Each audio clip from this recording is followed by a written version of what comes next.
Well, lots to digest here. Then our chief reporter, Kaveh Solhekol, has been following the story and joins us now. Kaveh, some really bold plans, but the question is, I suppose, who's going to pay for the project? Good question. I think, obviously, eventually, the fans will have to pay. First of all, I think we should say that, hats off to Jim Ratcliffe for trying to do something about Old Trafford. It's well known that the stadium needs redeveloping or rebuilding. No major works have been done on it since 2006. There's been this consultation period where they've looked at whether they should redevelop Old Trafford or build a new stadium. And they've come to the conclusion that they need to build a new stadium next door to Old Trafford, which means they can carry on playing at Old Trafford while the new stadium is being built.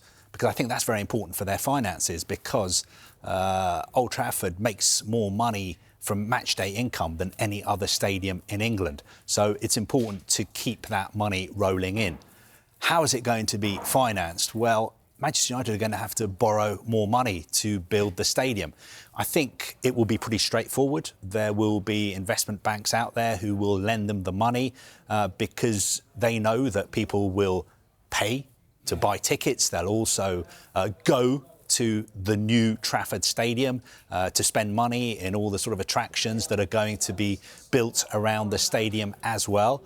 But I think if you're a United fan today, you'll be thinking, on the one hand, yes, good news, we're getting a new stadium.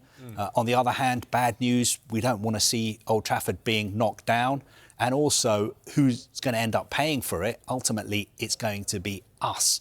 And the club are going to have to take on more debt than they already have. Their debt at the moment is around £1 billion. Indeed, there's also already been controversy over ticket prices this season, hasn't there? The architects at Foster and Partners are calling it the new Trafford project. You alluded to it there. How controversial will it be? I suppose, how emotional is it going to be when the Theatre of Dreams is torn down?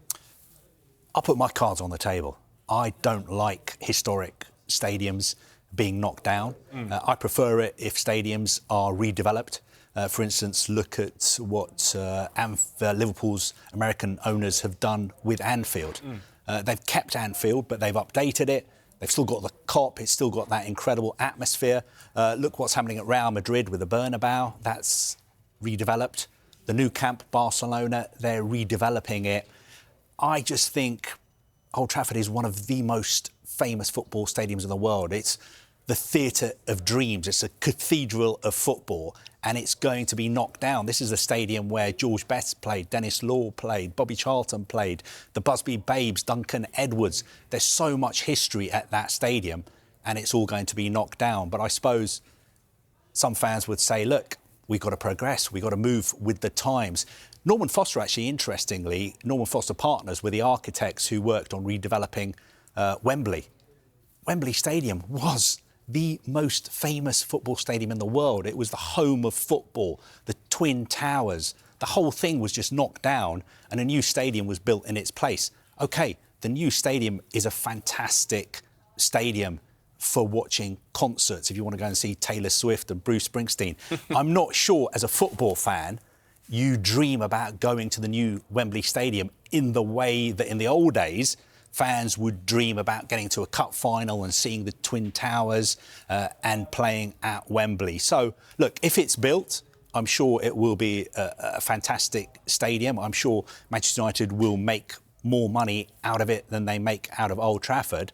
But definitely something will be lost, because for a lot of United supporters, Old Trafford represents the soul of their club. Yep, the soul, the heart as well, but difference to the head, isn't it, as well? Kaveh Solhekol, thank you very much for now.